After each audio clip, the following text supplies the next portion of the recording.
Let me tell you about a man I know. He is 34 years old. He wakes up at 5:30 every morning. He goes to the gym. He shows up to work on time. He pays his bills. He cooks his own meals. He saves money. He is kind to people. He does not cause drama. He does not need a woman to feel like a man. And every single woman who has ever dated him has called him emotionally unavailable. That man is not broken. That man is not the problem. That man has simply figured out something that most people are afraid to say out loud. He is living proof of what Carl Jung warned us about over 100 years ago. Jung said that the most dangerous person in any relationship is not the one who fights you. IT is the one who makes you feel like something is wrong with you for simply being whole. He called IT projection. When a person cannot face what is empty inside themselves, they point at the other person and say, "You are the problem." And right now, in modern dating, that is happening on a scale that nobody expected. Welcomed male psyche. What I am about to show you is not outrage. It is a map. A psychological map of why modern dating feels like a rigged game, and how to stop playing the losing version of IT. Let us start with something that Sigmund Freud identified that most people have never actually read about. Freud called it the pleasure principle. Every human being is born seeking one thing, pleasure, and avoiding one thing, pain. That is the factory setting. That is the default mode that every person arrives, and the world was. And a baby, that is fine. A baby cries when IT is hungry. A baby smiles when IT is fed nitrogen monoxide. One blames the baby, but Freud also said something that very few people talk about. He said that the job of growing up is learning to delay pleasure and tolerate discomfort. He called this the reality principle. The shift from "I want IT now" to "I will work for IT" is not just maturity. According to Freud, IT is the difference between a child's mind and an adult's mind. Now think about that, because what we are seeing in modern dating is millions of people, men and women both, stuck in the pleasure principle, wanting everything, tolerating nothing, contributing little, demanding much. But here is where IT gets specific to what men are experiencing right now. When a man reaches the reality principle, when he builds discipline, builds savings, builds himself from the ground up, he is told he is boring. 2. Focused on work. Does not know how to live.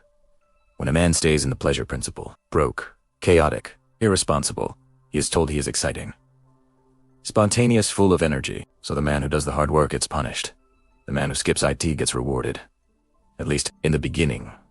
And Carl Jung had a name for the force that pulls people toward that temporary excitement over lasting substance. He called IT the shadow. Jung believed that every single human being has two sides. The side they show the world, and the side they hide. He called the hidden side the shadow. And he said the shadow is not evil by nature. IT is simply the parts of us that we refuse to look at. Now, here is the part that changes everything. Jung said that when a person has not done the inner work, when they have not faced their own shadow, they do not just hide it, they project it. They take the parts of themselves they cannot accept and they place them onto the people closest to them.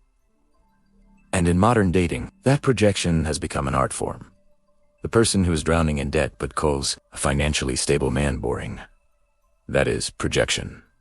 Her chaos is so loud that his discipline feels like a personal accusation. The person who cannot spend a single weekend alone but calls a self-sufficient man cold. That is projection. The fear of being with oneself is disguised as a complaint about someone else. The person with nitrogen monoxide plan and nitrogen monoxide savings but accuses a gold man of being emotionally unavailable. Projection. His clarity makes her feel her own fog too clearly. That is one of the most important lines ever written. And IT is the exact opposite of what modern dating culture teaches. Modern dating culture says, if he annoys you, leave. If he makes you uncomfortable, he is toxic. If he does not meet your expectations, he is the problem. Jung says, if he annoys you, look inward. If he makes you uncomfortable, ask why. If your expectations are not being met, examine the expectations first. One approach builds people. One approach destroys relationships. Now, before we go deeper, I want to be clear about something. This channel is not about blame. IT is not about saying, all women are this way, or all men are saints. Carl Jung did not do that. Freud did not do that. And neither do we here. What we are doing is looking at patterns. Patterns that psychology has been documenting for over 100 years. Patterns that are now showing up in viral videos, in dating apps, in divorce statistics, and in the quiet decisions of millions of men who are simply choosing to walk away without saying a word. And when you understand the psychological mechanism behind those patterns, something changes inside you. You stop being angry. You start being strategic. Because the men who are actually winning in modern dating, the ones who attract genuine loyalty, genuine respect, genuine love, are not the loudest men or the richest men. They are the ones who have done the uncomfortable inner work. The ones who know themselves so deeply that nitrogen monoxide projection can reach them. Carl Jung called this individuation. The process of becoming, fully and honestly, yourself. That process is what this video is about. In the next segment, we go inside the numbers. We look at what the data actually says about modern dating. Not the angry clips, not the headlines. The real psychological shifts that are reached, how men and women see each other. Stay right there. This is male psyche. The numbers do not lie. And the numbers are telling a story that nobody in mainstream media wants to touch. In 1960, about 70% of American adults were married. Today that number is below 50% and falling every single year. Men under 30 are now more likely to be single than at any recorded point in modern history. Not by a small margin, by a wide one. And here is the part that surprises people. These are not unsuccessful men. These are not men who cannot get dates. Many of them are educated, employed, physically fit, and mentally stable. They're not failing to find women. They are choosing not to pursue relationships. They are opting out, quietly, without drama, without a manifesto. They're simply stepping back. The question nobody is asking is why, not the surface answer, not the angry answer, the real psychological answer. And to get to it, we need to talk about Friedrich Nietzsche. Nietzsche wrote about something he called the will to power. Now, most people hear that phrase and think he meant domination, control, aggression.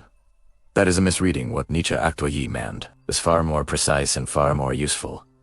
He meant the deep human drive to grow, to become more, to express your full potential rather than shrink from it. He believed that every healthy human being has this drive at their core.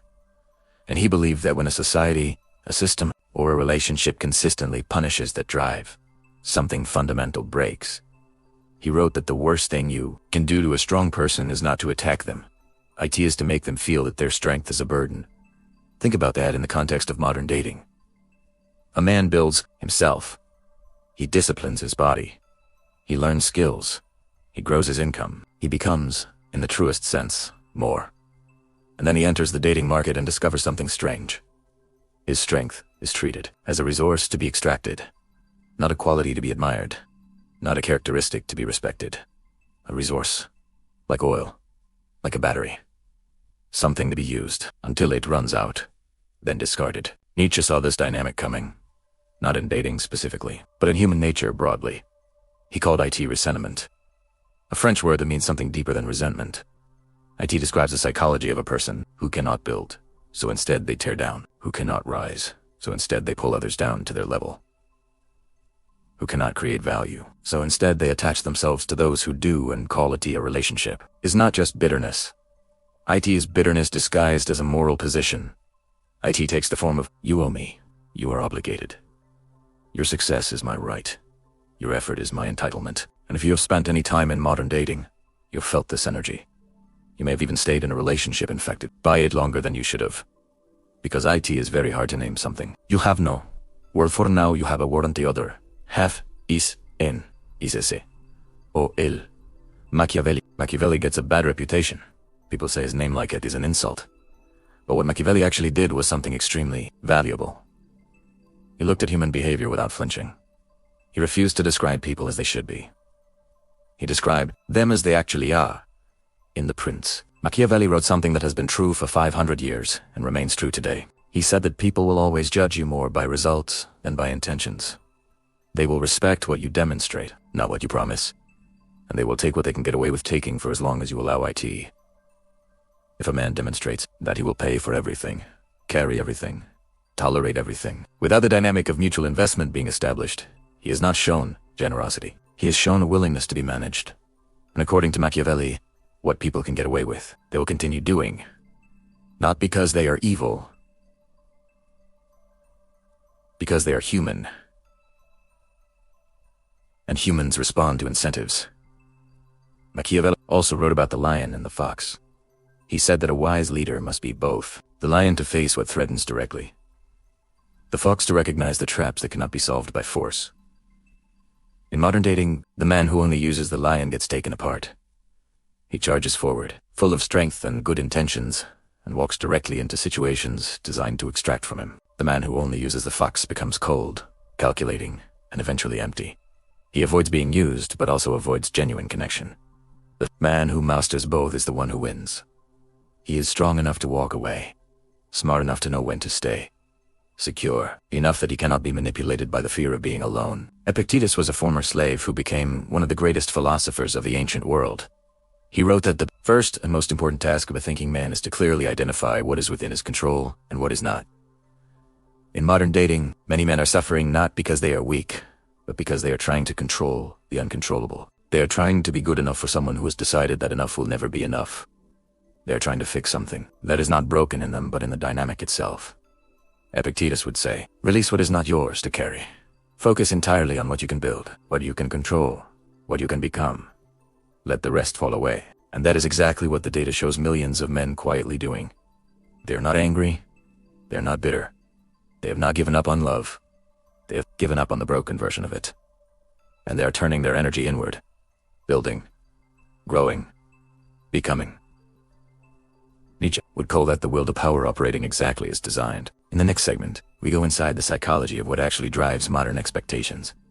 We look at what Freud called the narcissistic wound, what Robert Greene identified as the seduction of power, and how social media has taken both of those ancient human patterns and amplified them to a level the human nervous system was never built to handle. Stay with me. There is a wound that most people carry so deep they do not even know it is there. Freud called it the narcissistic wound. And before you switch off because you have heard the word narcissist too many times, let me be precise. This is not about calling anyone a narcissist. This is about understanding a wound that is so common, it might as well be part of the human operating system. Freud observed that every human being, in the earliest stages of life, experiences something that can never be fully recreated. Total centrality. The infant is the universe. Every cry brings response. Every need is met. Every moment is organized around their existence. Freud called this primary narcissism. It is not selfishness. It is the natural state of a being who does not yet know other people are real. Then something happens. The world says no. The world does not show up on demand. The world has its own schedule, its own needs, its own indifference. And the child has to face the hardest truth of human existence. You are not the center for most healthy people. That process, though painful, produces empathy. It produces the ability to see other people as real. That is the foundation of every good relationship ever built. But Freud also documented what happens when that wound never fully heals. When the child grows into an adult who still, underneath everything, operates from the position of, the world should organize itself around me. My feelings are the only real feelings. My needs are the only legitimate needs. Freud wrote about this in 1914. 100 years before smartphones. 100 years before social media. 100 years before the algorithm. Because what social media did was take that narcissistic wound, that ancient, human, deeply buried wound, and it built an entire economic system on top of it. Think about what Instagram, TikTok, and every other attention platform are actually selling. They are selling the feeling of centrality. Thousands of likes, hundreds of comments, followers who watch your every move, validation delivered straight to your phone, on demand, every hour of every day. For someone carrying an unhealed narcissistic wound, that is not just enjoyable. It is the closest thing to a drug they have ever experienced. And here is what drugs do. They raise the baseline. What felt like enough pleasure yesterday feels like nothing today. The dose has to keep increasing just to feel normal. So the woman who got 200 likes last year now needs 500 to feel okay. The woman who had 10 men competing for her attention now needs 20. The woman who was satisfied with a good, solid, loving partner now needs someone who performs constant public devotion. Because private devotion does not generate content. The bar does not just rise. It accelerates. And the good man, the solid man, The man who shows up consistently and quietly and without drama. Ibicumis, invisibly. In this system, not because he is not valuable, because he does not feed the wound. Robert Greene observed that the most powerful position a person can hold in any relationship is not provider or a protector. It is the one who holds the other's self-image in their hands. He also wrote the dark side of that truth. People who have learned to weaponize the need, who have learned to give and withdraw validation strategically, become extraordinarily dangerous in intimate relationships. And in the age of social media, that strategy is nitrogen monoxide longer rare. It is being taught openly to thousands of people at once. There are entire communities built around the idea of maintaining power and dating. Keep him guessing. Stay unpredictable. Never be fully available. Make him compete for your attention. Now, here's the nuance that most videos on this topic miss completely. Some of that advice is psychologically sound. Maintaining your own identity in a relationship is healthy. Not dissolving yourself entirely into another person is healthy. Having standards is healthy. But there's a critical line between maintaining your identity and using psychological manipulation to extract resources from someone who genuinely cares about you. Arthur Schopenhauer described this 200 years ago when he wrote about the fundamental human tendency toward using others as instruments rather than experiencing them as ends in themselves. He called it the will disguised as love, the pursuit of what a person wants, covered in the language of connection and emotion. And this is where I want to be very direct with you. This pattern does not belong exclusively to one gender.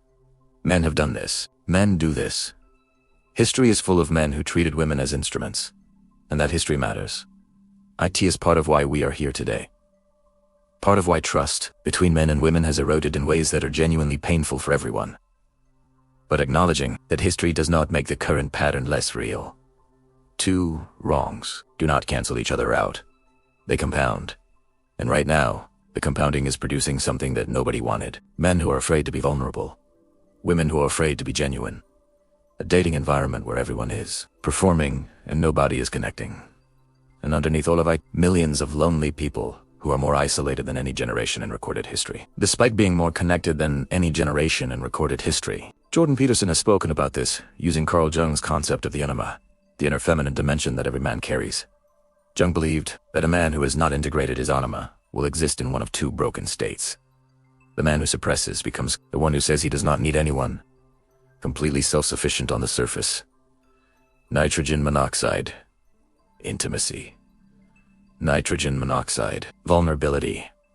Alone but calling it freedom. The man who is controlled by his unintegrated anima becomes the one who chases approval desperately, who overinvests from the start, who confuses intensity for connection and pays any price demanded just to maintain the feeling of being chosen. Neither of those men is free, and most men in modern dating are oscillating between those two extremes. Too closed, then too open. Too detached, then too attached. Never finding the stable center that genuine intimacy requires. That stable center is what Jung called the individuated self, the man who can be strong without being cold, vulnerable without being desperate, generous without being exploited, present without losing himself. That man is not common, but he is not a myth either. And in the final segment, we are going to talk about exactly what IT takes to become him. Not as an abstract ideal, but as a practical psychological process that men are quietly undergoing all over the world right now. Because the real story of this moment in history is not about what women expect. IT is about what men are becoming in response to IT. With me, we are almost there. Marcus Aurelius was the most powerful man in the world. He commanded the Roman Empire at its peak. He had absolute authority over millions of people. He had more wealth, more status, more resources than any person alive at his time. By every external measure, he had won the game completely. And in private, he wrote this. He wrote IT in a journal he never intended anyone to read. Not power over women, not power over the dating market, not power over what other people expect or demand or feel entitled to. Power over your own mind. That journal became the Meditations. And 2,000 years later, it remains one of the most read books in the world. Because that one truth, that simple, uncomfortable, liberating truth has never stopped being relevant. The men who are genuinely winning in modern life have one thing in common that has nothing to do with their height, their income, or their car. They've done the inner work. The real inner work. The uncomfortable, unglamorous, slow and difficult work of becoming psychologically whole. Carl Jung described this process in terms that are still the most precise description we have. He said that individuation is not about becoming perfect. IT is about becoming complete. Integrating the parts of yourself you have denied. Facing the shadow rather than projecting IT. Developing the ability to exist as a fully realized self rather than a collection of reactions to external stimuli. A differentiated man is not controlled by his wounds. He knows his wounds. He has named them, examined a team, understood where they came from, and made a conscious choice about how much power to give them. And here is the practical result of that work in the context of dating. A differentiated man cannot be manipulated by the fear of being alone, because he is genuinely at peace with his own company, not performing contentment. Actually at peace.